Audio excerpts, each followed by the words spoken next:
Have been ED raids at multiple locations of properties associated with DMK Minister Senthil Balaji. And after those raids, now Tamil Nadu Deputy Chief Minister Udayanidhi Stalin has said that since Tamil Nadu is opposing the national education policy, BJP is using ED to conduct raids against them.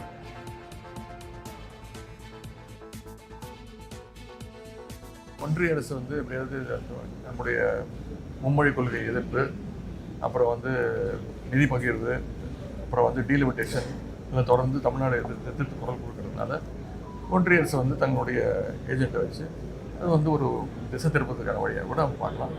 Right முடியட்டும், அதுக்கப்புறம் அவங்க சொல்லுவாங்க, அதன் பிறகு இதை பற்றி பேச.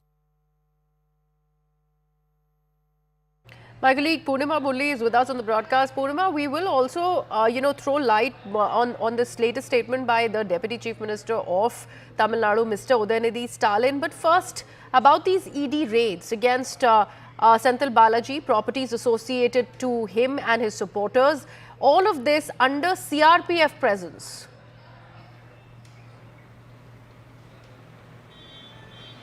Absolutely. For the second day, ED raids on friends of Senthil Balaji, the minister, and also ED raids related to TASMAC, which is the state-run liquor outlets. That continues for the second consecutive day.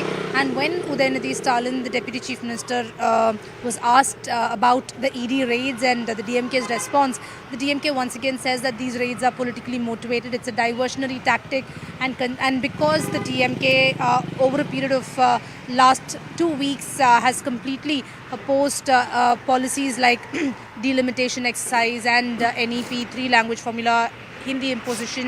Only because of that, they allege that the BJP is using ED to conduct raids on the ministers. However, Udayanidhi also adds that we'll wait for the outcome of the raids. Anyway, this is used as a diversionary tactic, so the outcome itself will give the answer. That's the kind of statement that Udayanidhi Stalin made.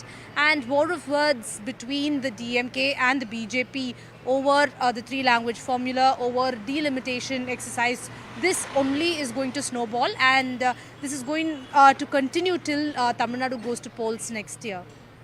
Right, and what is happening on the case associated with Senthil Balaji? We do know how the Supreme Court had in fact granted him bail, and just 3 days later he was reinstated in that same portfolio as minister by the DMK administration, something for which he and the DMK government was pulled up by the court as well, Poornima. Absolutely. In fact, Senthil Balaji is a close confidant of Chief Minister M.K. Stalin. So when he was arrested and after months he was granted bail, just a day later he was made the minister. He was given back the portfolios that he held. And while the Supreme Court continues to hear the case, remember this dates back to the period when he was the then transport minister during the ADMK period in 2013, when there were allegations that he had promised a few government jobs, and had demanded money from them, had in fact collected bribes from them.